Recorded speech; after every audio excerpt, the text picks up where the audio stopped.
If you were standing there in the pediatric section of the hospital, you wouldn't just notice the narrow fluorescent hallway brightly decorated with cheerful-looking animals. You would be frightened by the continuous, agonizing screams coming from me while I was being wheeled into the labor room. It was October 17th, 2014, and I was at the hospital for just another routine checkup. The father wasn't there because, well, he had killed himself a few months earlier. So I was completely alone in that room. I was in the same room as last time, and I was speaking to the same nurse as last time. While we were having a pleasant conversation, I couldn't stop focusing on my left index finger. In the past 8 months of this pregnancy, I had chewed up the entire nail, and all that was left was a tiny dangling little piece that I had managed to pick out in the waiting room. It was driving me crazy. The nurse was rubbing the lube on my belly, and here I am still picking at this damn nail. I really hope my daughter doesn't get my disgusting nervous habits. I noticed that the room had gone quiet, and I looked up at the nurse. Her face had completely changed. She was trying not to give anything away. I looked at the ultrasound, and I looked again at her. Even though she was trying not to alarm me, I can see that she's frantically searching for something around my stomach, but the only sound we could hear were the noises coming from the hallway. She turns pale and flashes a desperate look at me, and then quickly excuses herself to get a doctor. She was gone a long time. It could have been minutes, I don't know, but it felt like hours, days even. I already started to cry in that time. I was shaking, I was nervous, I was petrified. I clung to the hope that maybe something was wrong with their equipment. Maybe it was a technical error. Maybe someone forgot to plug something in. Maybe only my heartbeat was heard because... Then the doctor came in. After he told me my baby was gone, I could see his lips move, but all I could hear was ringing. Then, as if someone had slapped me with the physical embodiment of the realization, it suddenly hit me that she was dead. My daughter died inside me. And that was when I started screaming.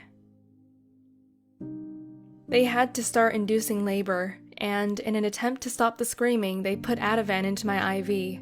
While they wheeled me to the delivery room, all I could see were blurs of people and lights going by me, but I saw nothing. What I could hear were the nurses trying to calm me down, but I heard nothing.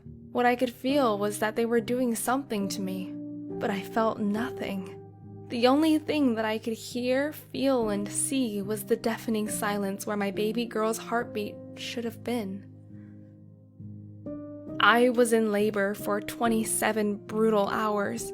27 hours to deliver a stillborn. When she was finally out, even though I couldn't imagine any pain greater than everything I had felt in that very moment, seeing a glimpse of her and then her being taken away from me nearly killed me. But they brought her back. They let me hold her, my daughter. I was quite woozy from the drugs, but I still felt the wrenching pain as I held what felt like a heavy, warm baby doll. As I looked at her, trembling, she didn't cry or open her eyes. She just laid in my arms completely still. I got out of bed, holding her tightly in my arms, and walked over to the table they prepared for me and put a diaper and a pretty little pink dress on her. After that, I had to let her go. I didn't see her again until the mortuary handed me a tiny butterfly urn a few days later. The hospital stay after that was nothing short of torturous. Giving birth to a dead baby was the worst experience in the world. I had to heal from delivering a baby, but I had no baby. And I wasn't the only one grieving. The nurses would take turns relieving each other so the other could go cry in the hallway. One nurse even signed a pact with me that I wouldn't try to hurt myself later as I wrestled with the grief. At home, my dad cleaned out the nursery and tore down the crib. All the baby stuff I bought still sits in a storage unit collecting dust. I hope that one day I have a little girl because I bought so much girly stuff. When I got home, I just laid on the couch, crying, staring off into space, crying some more, feeling too much but also feeling empty. In my subsequent grief, I turned to drinking and abusive relationships to try to bury my pain, just anything to feel numb. After a while, I started torturing myself, thinking about what killed my baby girl. I constantly searched for what I did wrong. First, I blamed myself and agonized over the details of the final days when she was still kicking in my belly. Maybe she was trying to tell me something.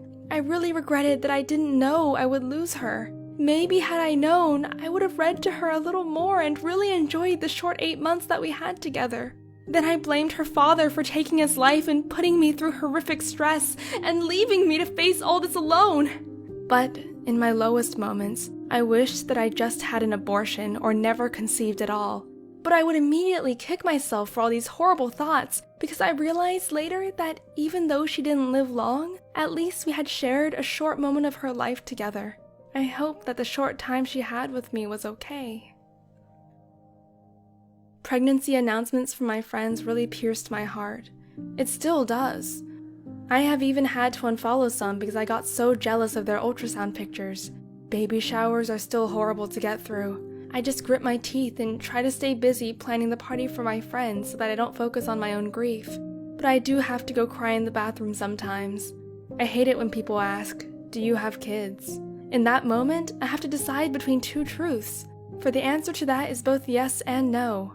I try to avoid the subject as much as possible. Shortly after my loss, I found great emotional support in groups, but over time, I found that they kept me mired in my grief, so I left them.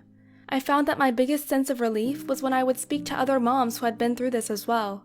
If you have been through this as well or are going through this, the main thing to realize is that you will never be the same. But you are not at fault. You are not some horrible murderer or a bad mother. You are not a victim of God's wrath or bad luck. Baby loss is just an unfortunate, tragic reality of life.